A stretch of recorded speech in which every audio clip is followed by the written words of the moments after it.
అక్షయ తృతీయ అంటే బంగారం కొనే పండుగ. అసలు అక్షయ తృతీయ అంటే ఏమిటి?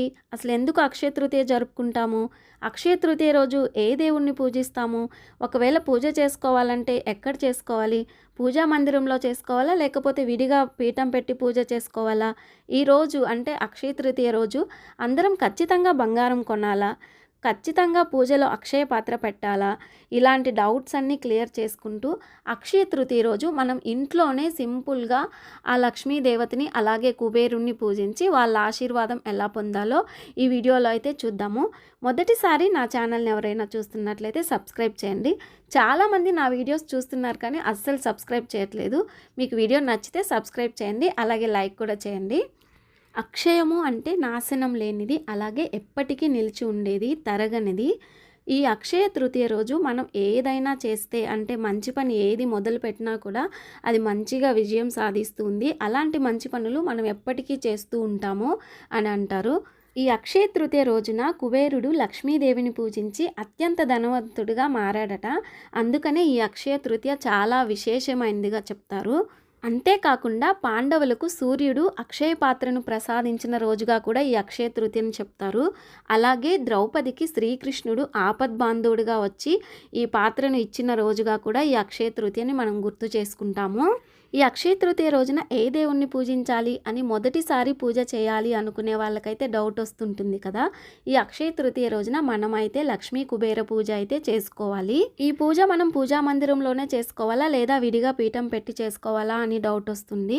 మీ పూజా మందిరంలోనే అక్షయ తృతీయ రోజు మనం కొన్ని వస్తువులు కొనుక్కొని పూజలో పెట్టుకుంటాం కదా, అవన్నీ పెట్టుకోవడానికి, ప్రసాదాలన్నీ పెట్టుకోవడానికి, మీరు కూర్చొని అష్టోత్తరాలు చదువుకోవడానికి వీలుగా ఉంది అనుకుంటే పూజా మందిరంలోనే పూజ చేసుకోవచ్చు. అలా వీలు లేదు అనుకుంటే ఈ పూజలో లక్ష్మీ కుబేరులు అలాగే చిత్రరేఖాదేవి వీళ్ళు ముగ్గురు కలిసి ఉన్న ఫోటోనైతే పూజలో పెట్టి పూజ చేసుకోవాలి. అలా మన దగ్గర లేదు అనుకుంటే అమ్మవారు లక్ష్మీ అమ్మవారు ఒక్కరే ఉన్న ఫోటో పెట్టుకొని కుబేరుడు అలాగే చిత్రరేఖాదేవి స్వరూపంగా 2 రూపాయి కాయిన్లు అయితే పెట్టుకొని పూజ చేసుకోవచ్చు.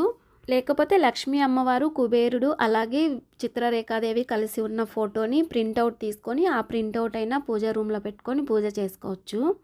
ముందుగా ఈ పూజ కోసం పూజా స్థలాన్ని శుభ్రం చేసుకొని అక్కడ ఒక క్లాత్ని అయితే వేసుకొని క్లాత్ మీద మనం పూజ కోసం ఒక పీఠాన్ని అయితే ఏర్పాటు చేసుకోవాలి. ఆ పీఠానికి పసుపు రాసుకొని అష్టదళ పద్మం ముగ్గు వేసుకొని పసుపు కుంకుమలతో అలంకరించుకొని లక్ష్మీ అమ్మవారి ఫోటో ఉంది నా దగ్గర, నేను అమ్మవారి ఫోటో పెట్టి అయితే పూజ చూపిస్తున్నాను. అమ్మవారిని అయితే పూజలో పెట్టుకొని అమ్మవారికి పసుపు కుంకుమలు గంధము అలాగే పువ్వులు అలంకరించుకోవాలి.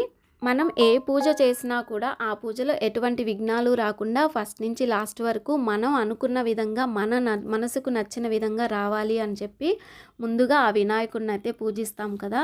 మనం ముందుగా ఆ వినాయకుడిని అయితే పసుపుతో చేసుకొని వినాయకుడిని ఒక తమలపాకు మీద పెట్టుకొని స్వామికి అయితే కుంకుమ బొట్లు అలాగే పువ్వులు పెట్టుకొని అలంకరించుకోవాలి.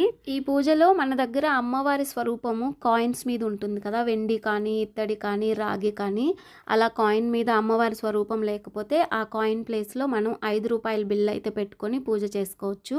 అలాగే కుబేరుడు చిత్రరేఖాదేవి స్వరూపంగా 2 రూపాయి బిళ్ళలు అయితే పూజలో పెట్టుకోవాలి. విడివిడిగా 2 ప్లేట్లలో అయితే పెట్టుకోవాలి. ప్లేట్ లేకపోతే తమలపాకు మీద అయినా పెట్టుకోవచ్చు. ఇలా పూజకి అంతా రెడీ చేసేసుకున్న తర్వాత ఇప్పుడు మనం ఫస్ట్ గణపతి పూజ అయితే చేసుకుందాము. ముందుగా గణపతికి అయితే దీపారాధన చేసుకుని దీపం చూపించి తర్వాత ధూపం చూపించి స్వామికి బెల్లం అయితే నైవేద్యంగా పెట్టి కొన్ని అక్షతలు స్వామి దగ్గర వేసి ఈ పూజలో ఎటువంటి విఘ్నాలు రాకుండా చూడు స్వామి అని చెప్పి నమస్కారం చేసుకొని చివరిగా అయితే స్వామికి మంగళహారతి అయితే ఇవ్వాలి. గణపతి పూజ అయిపోయిన తర్వాత హారతి ఇచ్చేసిన తర్వాత మనం స్వామి దగ్గర వేసిన అక్షతలు కొన్ని తీసుకొని మన తలపై వేసుకొని ఇప్పుడు పూజ అయితే స్టార్ట్ చేసుకోవచ్చు.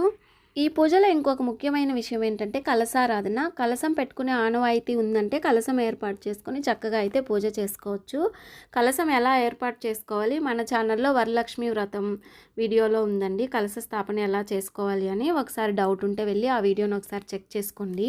కలశ స్థాపన మాకు ఆనవాయితీలో లేదు, మాకు తెలీదు అనుకునే వాళ్ళు మనం రోజు పూజ చేసుకునేటప్పుడు రాగి చెంబులో వాటర్ వేసుకొని పూజ రూమ్లో ఎప్పుడూ పెట్టుకుంటాం కదా, అలాగే ఈ పూజలో కూడా పెట్టుకోవచ్చు. రాగి చెంబుకి పసుపు కుంకుమాలు గంధము అలంకరించుకున్న తర్వాత రాగి చెంబు నిండా వాటర్ అయితే వేసుకోవాలి. ఆ వాటర్లో కాస్త పసుపు కుంకుమ జవ్వాదు పచ్చకర్పూరము పువ్వులు వేసుకొని ఈ పూజలో కలశ రూపంలో అయితే పెట్టుకోవచ్చు. కలశ స్థాపన ఆనవాయితీ ఉంది అనుకునే వాళ్ళు కలశ స్థాపన చేసుకొని చక్కగా పూజలో పెట్టుకొని కలశారాధన అయితే చేసుకోవచ్చు. నెక్స్ట్ అందరికీ వచ్చే డౌటు, ఈ అక్షయ తృతీయ అంటేనే బంగారం కొనాలి, బంగారం కొని పూజలో పెట్టాలా అనే డౌట్ అందరికీ ఉంటుంది.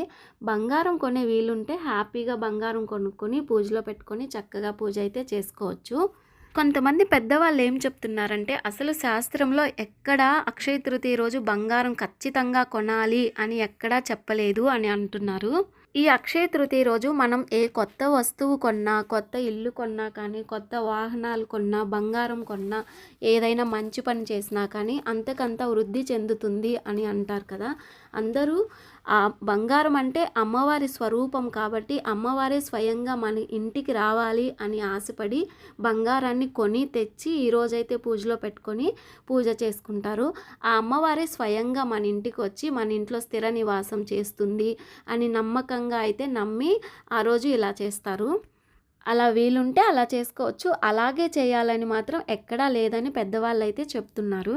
బంగారం వెండే కాదు కదండి అమ్మవారి స్వరూపాలంటే. అమ్మవారి స్వరూపాలు అందరికీ అందుబాటులో ఉండే కొన్ని మంగళకరమైన వస్తువులు అయితే ఉన్నాయి కదా, అవి తెచ్చుకొని మనం పూజలో పెట్టుకొని ఈరోజు పూజ అయితే చేసుకోవచ్చు. అమ్మవారి స్వరూపాలైన కొన్ని మంగళకరమైన వస్తువులు ఈరోజు కొన్ని తెచ్చుకొని మనం పూజలో పెట్టుకోవాలి. అందరికీ అందుబాటులో ఉండేది పసుపు, కుంకుమ, అలాగే రాళ్ళ ఉప్పు, పువ్వులు, పసుపు కొమ్ములు ఇవన్నీ కొనుక్కొని ఈరోజైతే పూజలో పెట్టుకొని పూజ చేసుకోవచ్చు. ఈరోజు మనం ఆ రాళ్ళ ఉప్పుని, పసుపు కుంకుమని, పువ్వుల్ని ఇవన్నీ అమ్మవారి స్వరూపాలే కాబట్టి బంగారం, వెండి ఇలాంటివి కొనకపోయినా అందరికీ అందుబాటులో ఉండేటువంటి ఈ మంగళకరమైన వస్తువులు కొనుక్కొని కూడా మనం పూజ చేసుకోవచ్చు. ఈరోజు మనం ఏదైతే రాళ్ళ ఉప్పు కొని ఇంటికి తెచ్చుకుని పూజలో పెడతామో ఆ రాళ్ళ ఉప్పు పైన పసుపు కుంకుమలు వేసుకొని అమ్మవారి అష్టోత్తరం అక్కడైనా చేసుకోవచ్చు, లేదా అమ్మవారి కాయిన్ దగ్గరైనా చేసుకోవచ్చు. ఆ ఉప్పు పైన తమలపాకు వేసుకొని అమ్మని గౌరమ్మ రూపంలో కూడా ఉప్పు మీద పెట్టుకొని అమ్మవారి అష్టోత్తరం అయితే చేసుకోవచ్చండి.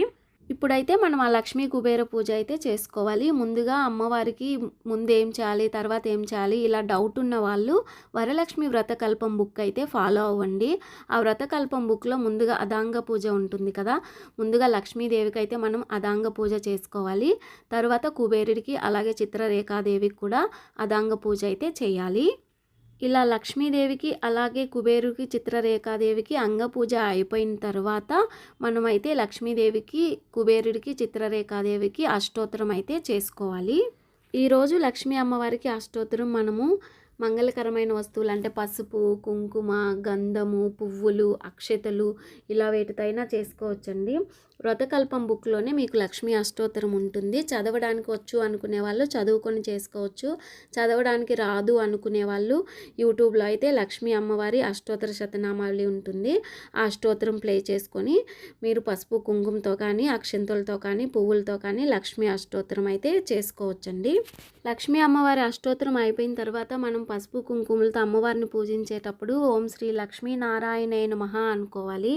ఎందుకంటే అమ్మవారిని పూజించే అయ్యవారిని పక్కన పెట్టలేము కదా, మనం అమ్మవారిని అయ్యవారిని కలిపి అయితే తలుచుకోవాలి. కుబేర అష్టోత్తరం చదవడానికి రాదు అనుకునే వాళ్ళు యూట్యూబ్లో ప్లే చేసుకొని కూడా వింటూ అష్టోత్తరం అయితే చేసుకోవచ్చండి. లేదా మీరు 108 సార్లు ఓం కుబేరాయ నమః అనుకుంటూ అష్టోత్తరం అయితే పసుపుతో, కుంకుమతో లేదా అక్షతలతో, పువ్వులతో అయినా చేసుకోవచ్చు. ఇప్పుడు లక్ష్మీ కుబేరుల అష్టోత్తరం అయిపోయిన తర్వాత నైవేద్యం ఈరోజు బెల్లము, పాలతో చేసిన నైవేద్యం పెడితే చాలా మంచిదండి. బెల్లంతో చేసిన పరమాన్నం అలాగే దద్దోజనం ఈరోజు నైవేద్యంగా పెడితే మంచిది అంటారు.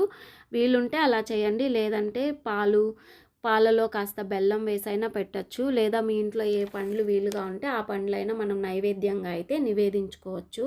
ఈ అక్షయ తృతీయ రోజు పూజలో ఖచ్చితంగా అక్షయ పాత్ర పెట్టాలా, పూజలో అక్షయ పాత్ర పెట్టకుండా పూజ చేయకూడదా అనే డౌట్ అందరికీ ఉంటుంది.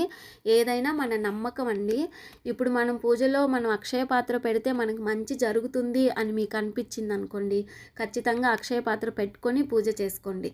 లేదు ఒకవేళ ఇది పెడితే ఏదైనా అవుతుంది, ఒకవేళ ఏదైనా జరుగుతుంది ఇలాంటి డౌట్లు మీకు ఉన్నాయనుకోండి, అస్సలు పెట్టకండి. పెట్టిన తర్వాత ఏదైనా జరిగిందనుకోండి, అమ్మ అది పెట్టడం వల్లే ఇలా అయింది అని మీ మనసుకు అనిపిస్తూ ఉంటుంది. అలా కాకుండా మీకు నమ్మకంగా ఇది పెడితే మనకు మంచి జరుగుతుంది అనిపిస్తే ఖచ్చితంగా పెట్టుకొని చేసుకోండి. మేము ప్రతి సంవత్సరం పెట్టుకుంటాము అక్షయ పాత్ర. ప్రతి సంవత్సరమే కాదు, ప్రతి 3 నెలలు కూడా అక్షయ పాత్ర మార్చుకునే వాళ్ళు ఉంటారు. అలా అలవాటు ఉన్నోళ్ళైతే అక్షయ పాత్ర పెట్టుకొని పూజ చేసుకోవచ్చు. కొత్తగా పెట్టుకోవాలి అనుకునే వాళ్ళు, పెట్టుకుంటే మంచి జరుగుతుంది అనుకునే వాళ్ళు ఖచ్చితంగా అక్షయ పాత్ర అయితే పెట్టుకొని పూజ చేసుకోండి. నైవేద్యం నివేదన చేసిన తర్వాత మనమైతే అమ్మవారికి, కుబేరుడికి, అలాగే చిత్రరేఖాదేవికి ముగ్గురికి కలిపి తాంబూలం అయితే ఇవ్వాలి. తాంబూలంలో 2 తమలపాకులు, 2 వక్కలు, పసుపు కొమ్ములు ఇవన్నీ పెట్టి తాంబూలంగా అయితే సమర్పించాలి. తాంబూలం సమర్పించిన తర్వాత నీరాజనం అయితే ఇవ్వాలి. మంగళహారతి ఇచ్చేసిన తర్వాత మన చేతిలోకి కొన్ని అక్షతలు, అలాగే కొన్ని పువ్వులు తీసుకొని మంత్రపుష్పం అయితే కుబేరుడికి అలాగే అమ్మవారికి సమర్పించుకొని నమస్కారం చేసుకోవాలి. పూజలో నైవేద్యం 2 సార్లు సమర్పించాల్సి ఉంటుంది. మొదట మనం ఇప్పుడు పంచోపచార పూజ చేసాం కదా, ధూపం, దీపం, నైవేద్యం, పువ్వులు సమర్పించి అయితే ఇప్పుడు మనం పూజ చేసాం కదా. ఇప్పుడు ఈ పూజలో సమర్పించిన నైవేద్యం కాకుండా ఈ అక్షయ తృతీయకు సంబంధించిన వ్రత కథ ఉంటుంది. వ్రత కథ వినేసిన తర్వాత మళ్ళీ ఇంకొకసారి కూడా మనం ఇక్కడ నైవేద్యం అయితే సమర్పించవచ్చు. ప్రతి పూజకి ఒక వ్రత కథ ఉంటుంది కదా, ఆ పూజ చేయలేని వాళ్ళు కనీసం ఆ వ్రత కథ విన్నా కానీ పూజ చేసినంత ఫలితం ఉంటుంది అంటారు. కాబట్టి వీలైతే యూట్యూబ్లో వ్రత కథ పెట్టుకొని వినడమో చదవడమో చేసిన తర్వాత మళ్ళీ ఇంకోసారి ఏదో ఒక పండో లేకపోతే పాలో ఏదో ఒకటి మళ్ళీ ఇంకోసారి నైవేద్యంగా అయితే నివేదన చేయాలి. ఈ అక్షయ తృతీయ రోజు పూజ ఎంత భక్తిగా చేస్తామో అంతే శ్రద్ధగా మనం చిన్న చిన్న దానాలు కూడా చేస్తే మంచిది అని చెప్తారు. ఈ అక్షయ తృతీయ రోజు చేసే మంచి పనులకు వచ్చే పుణ్య ఫలితం చాలా రెట్టింపు ఉంటుంది అంటారు. ఎందుకంటే అక్షయ తృతీయ రోజు ఏ పని చేసినా అది వృద్ధి చెందుతుంది అని చెప్తారు.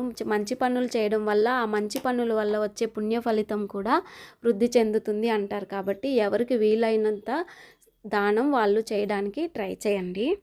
ఉదయం లేచినప్పటి నుంచి బిజీగా జాబ్స్ అని, బిజినెస్లని ఏదో రకంగా డబ్బు సంపాదించాలి, ఫ్యూచర్లో ఇంకొక అడుగు ముందుకు వేసుకుంటూ వెళ్ళాలి, మనం అనుకున్నవన్నీ జరగాలి, ఇలా ప్రతి ఒక్కరికి ఉంటుంది.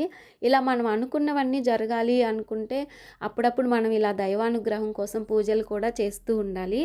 ఫస్ట్ టైం పూజ చేసే వాళ్ళకి నా వీడియోస్ యూజ్ అవుతున్నాయని అనుకుంటాను. ఈ వీడియో మీకు నచ్చినట్లయితే లైక్ చేయండి, అలాగే సబ్స్క్రైబ్ కూడా చేసేయండి, వీలైతే షేర్ కూడా చేయండి.